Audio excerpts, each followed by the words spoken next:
बंदी छोड़ सतगुरु रामपाल जी महाराज जी की जय हो। परमपिता परमेश्वर जी की आप सभी प्यारी आत्माओं को मुझ पवन दास का सत साहिब। भाई और बहनों, दो छोटे छोटे पॉइंट हैं जो दास के पास में आए थे मधु बहन और कजोड़ भगत जी की मार्फत, तो थोड़ा उनको क्लियर कर देता हूं। सबसे पहले तो मधु बहन के पास में बहुत सारे ऐसे फोन आए हमारी माता और बहनों के, जो ये कह रही थी कि भाई जैसे पवन भगत जी ने सोना पहनने के लिए मना किया है, तो हम पहने या ना पहने, या थोड़ा बहुत पहन सकते हैं क्या, नाक में थोड़ा बहुत पहन लें क्या, पैरों में थोड़ा बहुत पहन ले क्या, क्योंकि हमारे परिवार वाले विरोध करते हैं, समाज में लोग कहते हैं तुम्हें क्या हो गया।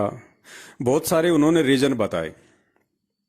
तो सबसे पहले तो उन सभी माता और बहनों से मेरी हाथ जोड़ के ये गुजारिश है, ये प्रार्थना है कि जब आप लाइव प्रोग्राम देखती हैं या मुझदास को जब परमात्मा निमित्त बनाते हैं कोई भी ऑडियो वीडियो या संदेशा देने के लिए, तो आप उसको ध्यान से सुना कीजिए। हर बार मेरी यही प्रार्थना होती है कि दास केवल निमित्त मात्र है, दास के केवल जिव्या काम करती है, बाकी शब्द, ज्ञान, प्रेरणा सब कुछ परमपिता परमेश्वर सतगुरु रामपाल जी महाराज जी का होता है। तो मैंने कभी किसी को नहीं कहा और ना मैं कभी किसी को कहूंगा कि आप सोना पहनो या ना पहनो। गुरुदेव का जो विधान है, गुरुदेव का जो सत्संग रूपी आदेश है, भक्ति मार्ग में क्या सही है क्या गलत है, जो गुरुदेव ऑलरेडी बता चुके हैं, दास केवल उन्हीं विषय के ऊपर आप जी को आगाह करता है। इसके अलावा मेरा मनमाना आचरण बिल्कुल नहीं होता है। अगर आपको गुरु जी का ज्ञान समझ में आ गया है, ये मार्ग समझ में आ गया है, वास्तव में आप अपने आत्म कल्याण के लिए भक्ति कर रहे हैं, तो फिर आपने इन सभी चीजों को फॉलो करना पड़ेगा। फिर चाहे समाज हो, चाहे रिश्तेदार हो, या फिर चाहे घर में किसी प्रकार की कोई दिक्कत हो, कोई आपत्ति हो, उनका समाधान भी आपने अपनी परिस्थितियों के अनुसार स्वयं ही खोजना पड़ेगा। लेकिन यहां यह कहना कि पवन भगत जी ने कहा है, तो पुण्यात्माओं, अगर दास आपको कह दे कि ठीक है भाई आप पहन लो, नाक में पहन सकती हो, और आप पहनना शुरू कर दोगे, तो फिर गुरुजी के ज्ञान को सुनने का आपका मतलब रह क्या जाएगा?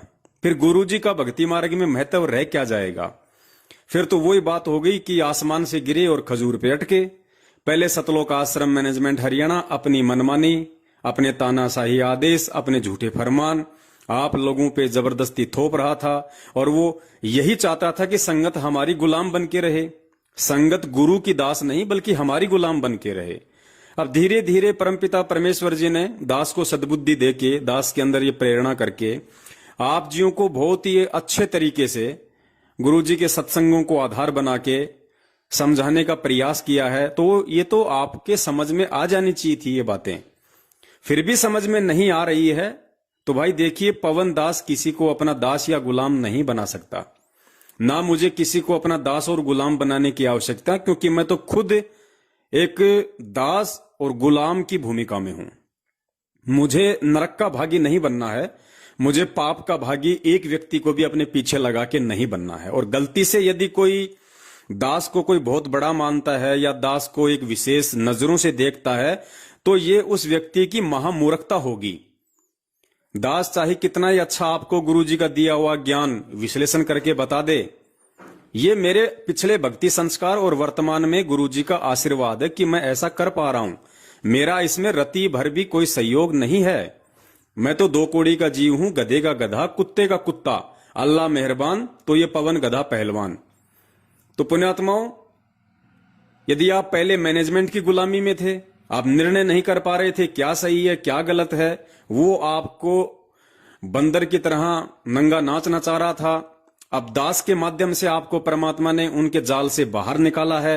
अब आप फिर यहां पे बंदर बनने का प्रयास कर रहे हैं, तो ये कोई अच्छी बात तो है नहीं। तो ये आप लोगों ने थोड़ा इन बातों पे विचार करना पड़ेगा। मैं कभी किसी को नहीं कहता, मैं केवल गुरुजी के ज्ञान को आधार बना के और आप लोगों को साथ साथ में ढेरों सबूत और गुरुजी के वीडियो रूपी प्रमाण भी दिखाता हूं ताकि कोई ये ना सोच ले अपने मन में कि पवनदास अपनी तरफ से कह रहा है। मेरी तरफ से आपको एक शब्द भी नहीं मिलेगा, क्योंकि मैं तो खुद एक भगत हूं भाई, मुझे तो खुद भक्ति करके यहां से अपना पीछा छुड़वाना है। तो जो माता बहनें हैं वो थोड़ा सा ध्यान दें इन सब बातों पे। अब हम कोई छोटे मोटे बच्चे नहीं हैं, परमात्मा ने हमारे को कितना अच्छा कितना अनमोल ज्ञान दे दिया है। ये तो हमें गुरुजी के सत्संगों से ही समझ जाना चाहिए था। पवनदास जैसे कुत्तों की तो जरूरत ही नहीं पड़नी चाहिए थी, लेकिन चलो कोई बात नहीं, इस काल ने हमारे को बहुत तरह से फंसा रखा है, दबा रखा है। और ये परमात्मा के ही खेल होते हैं कि परमात्मा किस विधि से अपने बच्चों को समझाते हैं, उन तक संदेशा पहुंचवाते हैं। तो आपने अंत में गुरुजी के ज्ञान को आधार बना के और गुरुजी के सत्संग रूपी आदेशों को ही फॉलो करना पड़ेगा। जब गुरुजी ने स्पष्ट रूप से उन सत्संगों में कह दिया कि ये सोना तो ऐसी बेकार वस्तु है, इसको ना तो घर में रखना चाहिए ना इसको पहनना चाहिए, अब इससे ज्यादा कोई शब्द किसी के पास बोलने के लिए होने ही नहीं चाहिए, कोई बहाना किसी के पास होना ही नहीं चाहिए कि मैं नाक में पहन लूं क्या, मैं गले में पहन लूं क्या, मैं एक अंगूठी पहन लूं क्या। फिर तो ये अपनी ज्ञान की कमजोरी है। फिर ना यहां पवनदास की कमजोरी है, ना यहां पूज्य गुरुदेव जी के सत्संगों की कोई कमजोरी है, ये फिर आपके अपने संस्कारों की कमजोरी है, जो आपने खुद ही परमपिता परमेश्वर को दंडवत प्रणाम करके उनसे प्रार्थना करके कि परमात्मा सद्बुद्धि दो, ज्ञान योग दो, परमपिता परमेश्वर इन चीजों को समझने की जो है हमारे को आप जी बुद्धि दीजिए। फिर ये गुरु जी से ही प्रार्थना करने की आवश्यकता है। उसके बाद में कजोड़ भगत जी का दास के पास में कॉल आया, क्योंकि बहुत सारे भगत भाई बहन ऐसे हैं जो अपना ज्योति हवन के लिए अकाउंट में पैसा डालने के बाद भी वो फोन करते हैं बार बार कि भगत जी आया कि नहीं आया, एक बार जरा चेक करना पहुंचा कि नहीं पहुंचा। जबकि ये सारी बातें दास ने पहले ही लाइव प्रोग्राम में क्लियर कर दी थी कि भाई जो अकाउंट नंबर है वो बिल्कुल सही है, यदि आपने उधर से डाल दिया है तो वो खाते में ही आएगा, और आप इसके लिए बिल्कुल भी जो है फोन ना करें, परेशान ना करें। क्योंकि देखो पुण्यात्माओं, अगर हमने भी सतलोक आश्रम मैनेजमेंट हरियाणा वालों की तरह ही करना होता कि हम संगत के ऊपर ठेकेदार बन जाएं, संगत का जो दान आ रहा है उस दान से हम अपना घर चलाएं, अपने बच्चे पालें, मकान किराया भरें, सारे काम हम दान से करें, तो फिर तो कोई मतलब ही नहीं रह जाएगा सतसेवकों और सतलोक आश्रम मैनेजमेंट हरियाणा में, फिर कोई डिफरेंस ही नहीं रह जाएगा, फिर तो वो ही ठीक थे पहले। तो देखिए, सबसे पहले तो हम लोगों ने इस भक्ति मार्ग पे टिके रहने के लिए, गुरु जी का कृपा पात्र बने रहने के लिए हमने अपने हक हलाल की कमाई से रोजी रोटी खानी है। तो सर्वप्रथम तो हम जितने भी सत्सेवक हैं जिनको परमात्मा ने निमित्त बना रखा है, हम अपने हक हलाल की, हम अपनी मेहनत की कमाई से अपना घर चलाते हैं। तो 8-10 घंटे हमने भी अपनी रोजी रोटी को मार्केट में समय देना पड़ता है। कजोड़ भगत जी हैं, वो पिछले 18-20 साल से जो है जो बिस्लरी जो कंपनी है जो पानी की, वो उसमें जॉब करते हैं। उनकी अच्छी खासी उनकी सैलरी है परमात्मा की दया से, और वो तो अभी लगभग 3 साल पहले ही परमात्मा से जुड़े हैं इन फर्जी नामदान केंद्रों से, जयपुर से। और जैसे ही उन्हें सच्चाई का पता चला वो बिल्कुल एक तरफा होके चल दिए। तो जो कजोड़ भगत जी हैं, देखो वो कम से कम 10-12 घंटे अपना उस कंपनी को देते हैं अपनी रोजी रोटी के लिए। और कजोड़ भगत जी के बारे में शायद आप में से बहुत सारे भगत भाई बहन जानते नहीं हैं, क्योंकि वो जयपुर से हैं, मैं भी जयपुर से हूं। मैं बहुत अच्छी तरह मैं उनके फैमिली बैकग्राउंड से परिचित हूं। कजोड़ भगत जी पूरी तरह से परमपिता परमेश्वर जी को डिवोट हैं। पहले वो ऐसी लाइन में थे कि वो थानेदार को भी थाने में जाके थप्पड़ मार देते थे। उन्होंने थाने में जाके थानेदार को भी थप्पड़ मारा है, और थानेदार की इतनी हिम्मत नहीं थी कि सामने से उनको कुछ बोल दे, क्योंकि पीछे राजनेताओं का सपोर्ट था। लेकिन जैसे ही उनको इस परमपिता परमेश्वर का मालूम पड़ा, ज्ञान से जुड़े, उन्होंने सबसे रिलेशन तोड़ दिए। क्योंकि परमेश्वर कहते हैं ज्ञान का और घाम का, ज्ञान होता है यह तत्व ज्ञान, और घाम कहते हैं राजस्थान और हरियाणा में धूप को। तो परमात्मा ने कहा कि ज्ञान का और घाम का चमका सा ही होता है, समझदार को संकेत ही काफी होता है। एक के चोट सिधारिया जिन्हें गुरु मिलन दियास, जिनको परमात्मा की प्यास होती है ना, वो एक ही चोट में समझ जाते हैं। तो आप में से बहुत सारे भगत भाई बहन नहीं जानते हैं कजोड़ जी के बारे में। कजोड़ जी का खुद वो जयपुर के रहने वाले हैं, और इनके पास में इतनी प्रॉपर्टी है, ये अगर चाहें तो अपना बैठा बैठा ये और इनके बच्चे खा सकते हैं बैठे बैठे। इनके पास में करोड़ों की संपत्ति है। इनके पास में पैतृक जमीन है जयपुर में, जो कम से कम 20 से 25 हजार रुपए गज की जिसकी रेट है। लेकिन आप उस आत्मा को देखिए, वो पिछले 2-2.5 साल से, क्योंकि वो बिल्कुल दृढ़ता के साथ में अपनी भक्ति पे लगे, तो जाहिर सी बात है काल भगवान तो अपने एजेंट हर जगह रखता है। उनके तीनों भाई, उनके माता पिता उनके विरोध में हो गए। कुछ दिन तो वो घर पे रहे, लेकिन जब बात हद से ज्यादा ऊपर हो गई तो कजोड़ भगत जी ने अपने बाल बच्चों समेत उनको छोड़ दिया। और जिनका खुद का जयपुर में, जिनकी करोड़ों की संपत्ति है और अपने भाइयों में सबसे बड़े हैं, उस संपत्ति को ठोकर मार के आज वो 3,000 रुपए मकान किराए में रह रहे हैं। जो लोहे की जो ये चदरें होती है ना, और जयपुर में कितनी गर्मी पड़ती है, वो उस मकान में रह रहे हैं, अपनी जॉब कर रहे हैं। उनकी भक्तमती भी अगरबत्ती बनाने की जो कंपनी है उसमें काम करती है। 6-7 हजार रुपए महीने का उनकी भक्तमती लेके आती है। 18-20 हजार रुपए कजोड़ भगत जी को मिलते हैं। तो भाई ये जो सत्सेवक हैं, ये अपने हक हलाल की खाने वाले हैं। तो बहुत सारे भगत भाई बहनों के उनके पास फोन आते हैं, भगत जी आया कि नहीं आया, भगत जी चेक करो। तो मैं ये नहीं कहता कि वो भगत भाई बहन जो पैसा डाल रहे हैं वो कोई शंका कर रहे हैं, नहीं। लेकिन पुण्यात्माओं, ये भक्ति विश्वास की है। 7 साल से परमात्मा ने हमारे को जिस कसौटी के ऊपर परखा है, वो इसीलिए परखा था कि संगत इतना विश्वास करे कि हाँ भाई, इस मार्ग में कहीं न कहीं ठहराव है, कहीं न कहीं तो विश्वास भी है। तो अगर हम उनको बार बार परेशान करेंगे इस तरीके से, तो भगत जी वो कैसे अपना काम कर पाएंगे। तो थोड़ा सा मेरा हाथ जोड़ के निवेदन है उन सभी भाई बहनों से जो ज्योति के लिए पैसा डाल रहे हैं अपना। देखो, सर्वप्रथम तो हम आज भी आपको यही कहेंगे कि आप संघर्ष कीजिए, आप कोशिश कीजिए कि आप अपने घर पे जला पाएं। और जो बिल्कुल भी नहीं जला पा रहा, केवल वही भाई ज्योति हवन के लिए, घी के लिए पैसा उस अकाउंट में डालें, अन्यथा ना डालें। और पिछले सप्ताह से लेकर अब तक तकरीबन 40 से 50 हजार रुपए खाली ज्योति का आ चुका है। घी के लिए 40 से 50 हजार रुपए भगत जी के अकाउंट में आ चुके हैं। और परमात्मा ने पिछले 4-5 दिनों से ज्योतियां भी शुरू करवा दी। और यकीन मानना पुण्यात्माओं, सत भक्ति है। आपके घी की एक एक बूंद आपके हवन में जाएगी। तो थोड़ा सा बस हमारा निवेदन यह है पुण्यात्माओं कि आप जो है फोन ना करें ज्यादा। देखो, कोई विशेष काम हो जब तो आदमी फोन करे। अब इन छोटी छोटी बातों के लिए हमने कॉल बिल्कुल भी नहीं करना है। आप जी डाल दीजिए, खाते में ही जाएगा और कहीं नहीं जाएगा। आपने डाल दिया और किसी कारण से नहीं गया तो भी आपको ज्योति का आपका लाभ मिलेगा, क्योंकि आपने ज्योति के लिए डाला था।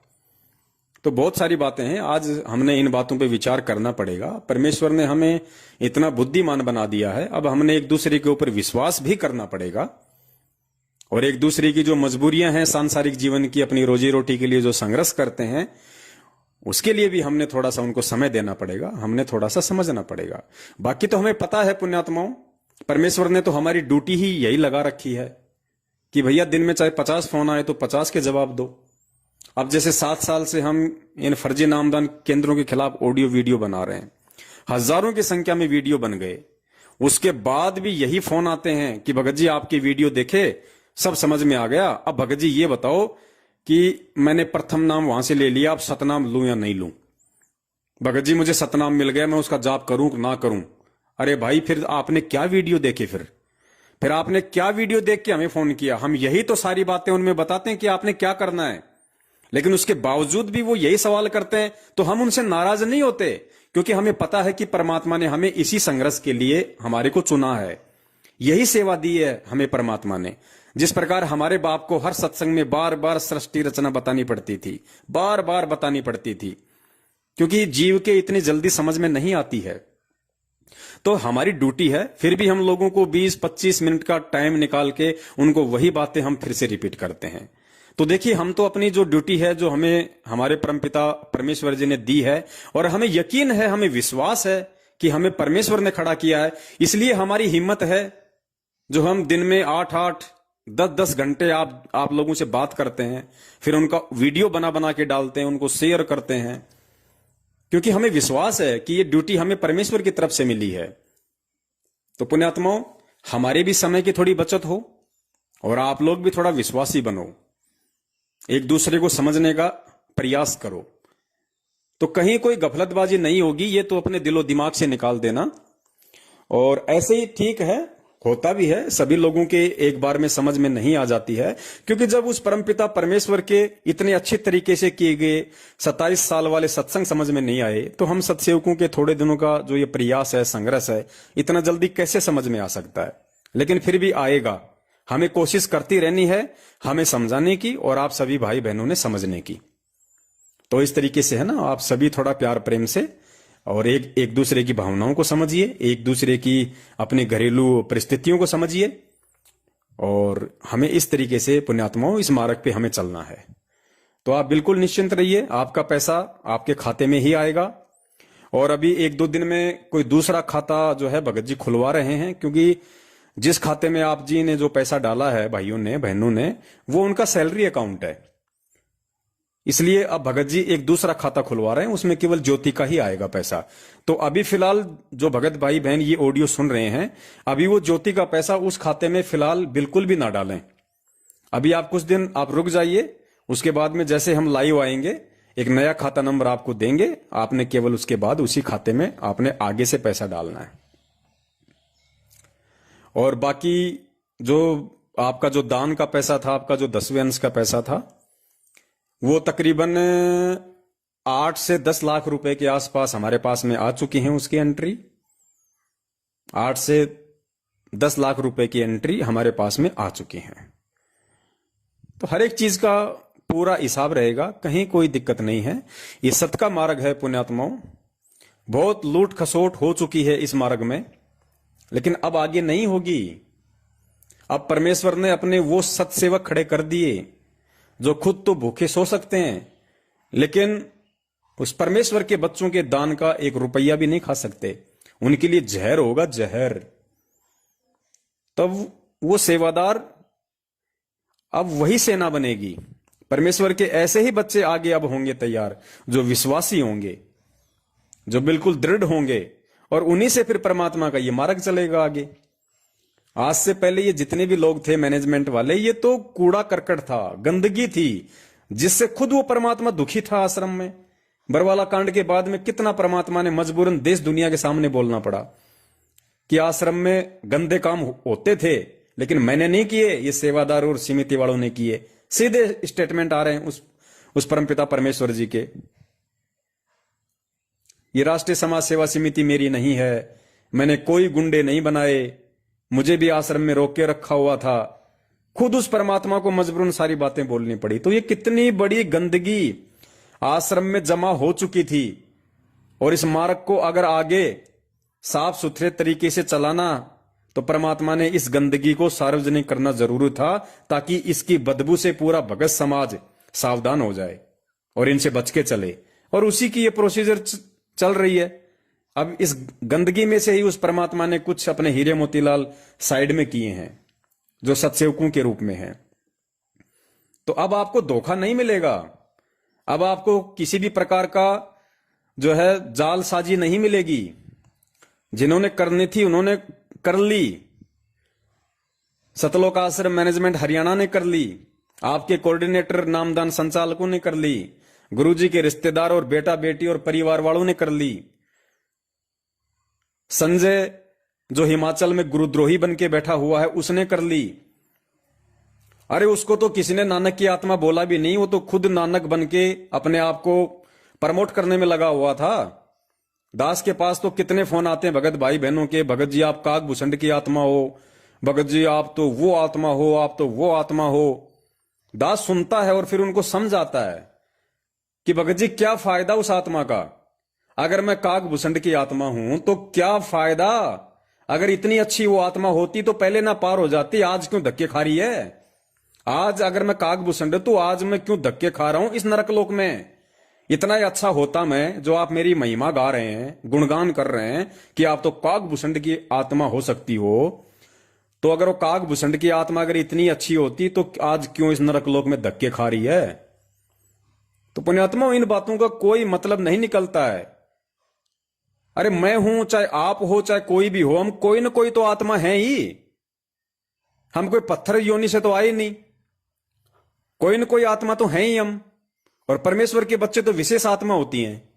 आप जितने भी भाई बहन जो भक्ति कर रहे हैं, आप सब विशेष आत्मा उस परमात्मा की। आपने बहुत अच्छे अच्छे जन्म लिए हैं, अच्छी अच्छी आत्माओं के। जब परमात्मा ने यहां तक कह दिया कि आपको पता नहीं कितनी बार इसने ब्रह्मा विष्णु महेश बना दिया, तो हम तो ब्रह्मा विष्णु महेश की भी आत्मा रह चुके हैं सभी भाई बहन। फिर काकभूषण कौन सी बड़ी चीज हो गई? तो पुण्यात्माओं, इन धारणाओं को अब हमने दिलो दिमाग से परमेश्वर के ज्ञान को आधार बना के मिटाना पड़ेगा। यहां आत्मा वात्मा का कोई महत्व नहीं है। ये फालतू के ढकोसले हैं, चौंचले हैं। ये इनका कोई औचित्य नहीं है हमारा वर्तमान के जीवन में। वर्तमान में पवनदास जो आत्मा है वो अपना आत्म कल्याण करवा सकती है, मर्यादा में रह के भक्ति करके। आप जी, जो भी आपका नाम है, आप वर्तमान में अब आपको सोचना है कि वर्तमान में मुझे महान आत्मा बनना है, वर्तमान में मुझे मर्यादित भक्ति करके मेरा पीछा छुटवाना है, तो फायदा है। वरना क्या फायदा पुण्यात्माओं इन आत्माओं के चक्कर में पड़ने का? तो दास की विनती है, अब बहुत समय हो गया है। गुरुजी ने देखो समझाते समझाते परमात्मा कितनी बार सत्संगों में रोने लग जाते हैं हमारी मूर्खता और अज्ञानता को देख के। गुरुजी कहते हैं मैं समझाऊं 100 बार और कोई तुम्हें एक बार भी इधर उधर की बोल देता, तुम वहीं उसके पीछे हो लेते हो। तो ऐसे फिर बाप क्या करता है? दुखी होता है। अब बताओ, जो परमात्मा सत्संग करते करते संगत के सामने कई बार रोने लग जाता है, वो सोचो हमारी मूर्खता पे अकेले में कितना रोता होगा। तो पुण्यात्माओं के आज भी हम अपने बाप को इसी तरीके से खून के आंसू रुलाएंगे? आज तो कम से कम उन्होंने हमारे से ये उम्मीद की है कि मेरे बच्चे आज बिजली पीढ़ी में आ गए, मेरे बच्चों को मैंने शिक्षा दे दी, मेरे बच्चों को मैंने सारे सबूत और ये प्रमाण दिखा दिए। कम से कम आज तो वो डगमग ना हो कि भाई काल तुम्हें किस प्रकार से ठगेगा। और पहले के सारे एग्जाम्पल दे दिए कि काल हमेशा परमात्मा के आसपास ही अपने एजेंट भेजता है, लेकिन परमात्मा उनको अपना जान के उनको पालता है, उनकी परवरिश करता है, ताकि ये समझ जाएं या जितने दिन मेरे साथ रह के भक्ति करें कम से कम उतने तो इनके अच्छे कर्म बने। जबकि मालिक को तो 650 साल पहले ही पता था कि मैं जिस कमाल को मुर्दे से जिंदा कर रहा हूं, ये मेरे मार्ग में सबसे बड़ा रोड़ा बनेगा, ये गुरुद्रोही बनेगा, मेरी आत्माओं को तोड़ेगा। उसके बाद भी सब कुछ जानते हुए उस अंतर्यामी मालिक ने उसको जिंदा किया, सीने से लगाया, अपने बेटे की तरह उसको पाला, बड़ा किया, शिक्षा दीक्षा दी, और आगे चल के वो गुरुद्रोही हो गया। धर्मदास जी के परिवार में उस काल भगवान ने उसके पुत्र नारायण दास को मृत्यु अंध नाम का काल का दूत बना के भेज दिया, इसी मालिक के मार्ग को अवरुद्ध करने के लिए। गरीबदास जी महाराज जी की नहीं सुनी उनके परिवार वालों ने, नानक जी की नहीं सुनी उनके परिवार वालों ने, और ऐसे ही आज जब वो परमात्मा खुद संत रामपाल जी महाराज जी के चोले में आया तो काल ने उनके भाई के रूप में, बेटा बेटी के रूप में, रिश्तेदारों के रूप में आज तो अपने सैकड़ों एजेंट उनके चारों तरफ भेज रखे हैं। जैसे गाय और भैंस के जो चिचड़ होते हैं ना, चिचड़ जो उसका खून पीते हैं, जो उसके थनों से चिपके रहते हैं, तो इस प्रकार ये जो गुरुजी के बेटा बेटी रिश्तेदार हैं, ये चीचड़ हैं, चीचड़। और गुरुजी ने कई बार, आपने शायद वो सत्संग नहीं सुने परमात्मा के, कई बार जिक्र किया परमात्मा ने। मालिक ने कहा कि पुण्यात्माओं, जो हजारों किलोमीटर से, सैकड़ों किलोमीटर से जो मेरे बच्चे यहां आते हैं वो मेरा सत्संग रूपी दूध पीते हैं, और जो 24 घंटे जो यहां रहते हैं वो चीचड़ हैं, वो मेरा खून पीते हैं। ये सारी बातें बोली हुई हैं परमात्मा ने, लेकिन वो सत्संग इन्होंने अपलोड नहीं कर रखे। अब देखिए आप, 27 साल बाद इन लोगों ने 2000 और 2001 के सत्संग अभी 10-15 दिन पहले अपनी वेबसाइट पे डाले इन लोगों ने, मैनेजमेंट वालों ने। 2001 के और 2000 और 2002 के जो सत्संग है इन्होंने आज डाले इतने वर्षों बाद। तो जो सत्संग थे जो इस प्रकार के, जिसमें परमात्मा ने खुल के इशारा किया हुआ है इन लोगों के विषय में संगत को समझाने के लिए, वो सत्संग इन्होंने डाले नहीं। अब गुरुजी थोड़ा ना कोई बैठ के कोई सत्संग डालेंगे यूट्यूब पे, ये तो इन लोगों का काम था ना, मैनेजमेंट वालों का। तो इन्होंने केवल वही सत्संग डाले जिनमें इनका बचाव हो रहा है। लेकिन पुण्यात्मा वास तो सर्वविदित है, इससे बड़ा दुनिया में कोई उदाहरण नहीं हो सकता, कोई सबूत नहीं हो सकता, यदि आप संत रामपाल जी महाराज जी को अपना बाप मानते हैं तो, और ये मानते हैं कि मेरा बाप दोगला नहीं है, मेरा बाप हमेशा एक तरफा बात बोलेगा और साध वचन पलटे नहीं, चाहे पलट जाए ब्रह्मांड।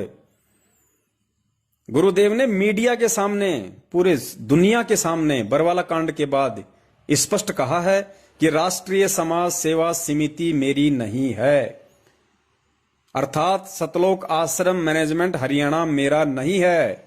That's final. जो मेरे बाप का नहीं वो मेरा जिंदगी में नहीं हो सकता। और उनके पीछे लग के 7 साल से हम सब ने अपनी ऐसी तैसी करवाई, भक्ति धन से लूटे, पैसों से लूटे, इज्जत से लूटे, मर्यादाओं से लूटे, सतगुरु के आशीर्वाद से लूटे, बता दीजिए। और फिर पिछले 7 साल से इनकी वो धोती दुलवा दी परमात्मा ने, वीडियो बनवा बनवा के कि जिन्हें तुम सारनामी समझ रहे हो वो तो प्रथम नाम के भी लायक नहीं हैं। तो पुण्यात्माओं, जो मूर्ख बनना चाहता है या मूर्ख बने रहना चाहता है वो उसकी मर्जी, परमात्मा जबरदस्ती नहीं करता। लेकिन जो समझदार आत्माएं हैं उनको तो विचार करना चाहिए। और ये सत का मार्ग है पुण्यात्मा, इसमें झूठ पाखंड छल कपट ये ना हमारे बाप ने किया और ना हम सत्सेवक ने किया, अनजाने में किया, उसके लिए हम क्षमा प्रार्थी हैं। जब से परमेश्वर ने हमारे को ये बुद्धि जो बख्शी है पिछले 6 वर्षों से बरवाला कांड के बाद, तब से लेके आज तक कोई एक पॉइंट इस संगत में ऐसा बता दे कि सत्सेवकों ने ये काम गलत किया है। भाई सत का मार्ग है, हमें सतवादी की अगर प्राप्ति करनी है, सतलोक की अगर प्राप्ति करनी है तो हमने सत्य पे ही रहना पड़ेगा, सत को आधार बना के ही हमने भक्ति मार्ग पे आगे बढ़ना पड़ेगा। तो मेरी आप सभी माता और बहनों से निवेदन है कि आप ये ना समझे कि पवन दास ने कहा है सोना उतारने के लिए, ये तो आपके बाप ने बहुत समय पहले ही बोल दिया। आप माने या ना माने ये आपके अपने विवेक के ऊपर निर्भर करता है। मैंने तो आपको याद दिलाया है। और ज्योति हवन के लिए जो भाई बहन पैसा डाल रहे हैं उनसे मेरा निवेदन है वो डाल के बिल्कुल आश्वस्त रहें। उनको यहां धोखा नहीं मिलेगा जिंदगी में, अब नहीं मिलेगा धोखा, यहां नहीं मिलेगा। बाकी वहां तो धोखा ही धोखा है मैनेजमेंट वालों के पास तो, लेकिन यहां आपको धोखा नहीं मिलेगा। यहां पे अपने हक हलाल की खाने वाले हैं भाई। तो डाल के आप जी थोड़ा हमें भी समय दें भक्ति के लिए, काम धंधे के लिए, और डालने के बाद फिर ग्रुपों में या कहीं भी उसका स्क्रीनशॉट भेजना, या फिर जैसे आप कजोड़ भगत जी को डाल के स्क्रीनशॉट भेजते वो भी मत भेजो, कोई जरूरत नहीं है, बिल्कुल आवश्यकता नहीं है उस चीज की, मत भेजो। आप विश्वासी बनो परमेश्वर के प्रति और अपने भाई बहनों के प्रति, विश्वासी बनो पुण्यात्माओं। जिस दिन हमसे कोई त्रुटि होगी इस मार्ग में जानबूझ के, उस दिन पुण्यात्माओं यकीन करना ये सत भक्ति है, ऑटोमेटिक परमात्मा आप लोगों के अंदर प्रेरणा कर देगा कि अब इनसे दूर हट जाओ, ऑटोमेटिक कर देगा, क्योंकि ये सत भक्ति है भाई। ये आत्मा का साथी है परमात्मा। अगर आप भक्ति कर रहे हो आपको डगमग नहीं होने देगा, फिर आपको ठगी का शिकार नहीं होने देगा। अब आज से पहले हम मैनेजमेंट के हाथों ठगी का शिकार हो रहे थे क्योंकि हम खुद ही मर्यादा में नहीं थे, हम खुद ही अपने गुरु को परमात्मा नहीं मान रहे थे। लेकिन जब आज हम इस ज्ञान आधार से गुरु को परमेश्वर और मर्यादाओं में चलेंगे तो परमात्मा कदम कदम पे हमारी रक्षा करेगा, हमको आगाह करेगा। तो निश्चिंत रहना पुण्यात्माओं, यहां आपको धोखा नहीं मिलेगा। अगर धोखा करना होता तो सन 2015 में इस पूरे विश्व में जो दूसरा नामदान केंद्र खुला था वो मुझ पवन दास के घर पे खुला था। ठगना होता तो मैं नामदान केंद्र नहीं छोड़ता, अपनी मर्जी से मैंने नामदान केंद्र छोड़ा है, वरना आज मैं भी स्कॉर्पियो में घूमता आप लोगों को ठग के। लेकिन नहीं भैया, ये गोबर नहीं खाना हमें परमेश्वर ने 56 भोग दे दिए भक्ति रूपी, ये माया रूपी गोबर नहीं खाना हमारे को। तो विश्वास रखो, हम सब के साथ परमात्मा है, हम सब गुरुदेव के नक्शे कदम पे चलने वाले हैं, हम सत्य के पुजारी हैं। और अब हमने अपने परमपिता परमेश्वर को किसी भी तरह से कोई भी नादानी करके दुखी नहीं करना, परेशान नहीं करना। बाकी साथ संगति से आप जी जुड़े रहिए, लाइव प्रोग्राम जो है आप उनसे जुड़े रहिए। और बहुत जल्दी ही परमपिता परमेश्वर के आशीर्वाद से हमारी एक वेबसाइट बनने जा रही है, हम उस पर भी सारे वीडियो अपलोड करेंगे बहुत ही अच्छे तरीके से। 4-5 भागों में हम वीडियो को डिवाइड करेंगे। और ध्यान रखना, 8 सितंबर को हमारे परमपिता परमेश्वर जी का जो पर्व है, जो सतगुरु प्रगट दिवस है, वो आ रहा है। हमने ये 24 जून को अब भूल के भी ये कबीर प्रगट दिवस नहीं मनाना। परमेश्वर कहते हैं छोड़ देने पछलियों की रीत सतगुरु तारेंगे। कबीर जी 650 साल पहले हुए थे भैया। आज वो कबीर संत रामपाल जी महाराज जी के रूप में हैं, तो हम 650 साल पहले की दुनिया में क्यों जाएं? जब हमारा मोक्ष, हमारा कल्याण हमारे गुरुदेव से होना है, तो भाई एक बात बताइए, हम कबीर प्रगट दिवस क्यों मनाएं? हम सतगुरु प्रगट दिवस मनाएंगे, संत रामपाल जी का प्रगट दिवस मनाएंगे। तो पुण्यात्माओं, बहुत गहराई से हमने बारीकी से, विश्वास के साथ, सोच समझ के, और ये प्रेम का मार्ग है। अब हम भाइयों को आपस में एक दूसरे के प्रति दया, प्रेम, विश्वास हो जाना चाहिए, क्योंकि अब धोखा नहीं मिलेगा। अब तो परमेश्वर के सतमार्ग के लिए निर्बाध रूप से आगे ये मार्ग चले, उसके लिए परमात्मा की सतसेवक सेना तैयार हो रही है, जो खुद भूखी रह जाएगी लेकिन दूसरों को भूखा नहीं देखेगी। तो यहां हमने बिल्कुल, अब वो समय है अंधविश्वास करने का, क्योंकि अब हमने परख लिया, जांच लिया हर तरीके से। क्योंकि जब 7 साल से वो परमात्मा ऐसी भिखारी वाली हालत में हमारे को सत्य के ऊपर टिका के रख सकता है, इतना संघर्ष इन सतलोक आश्रम मैनेजमेंट हरियाणा के सारनामी गुंडों के साथ में, ऐसी स्थिति में, दारिद्र वाली स्थिति में हमसे करवा सकता है,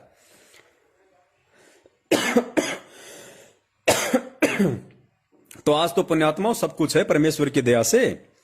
आज तो हजारों की संख्या में भगत भाई बहन एक दूसरे की मदद करने के लिए आगे बढ़ रहे हैं। 8-10 लाख रुपए लोगों ने चुटकी बजाते ही 5-7 दिन में अपनी एंट्रियां करवा दी।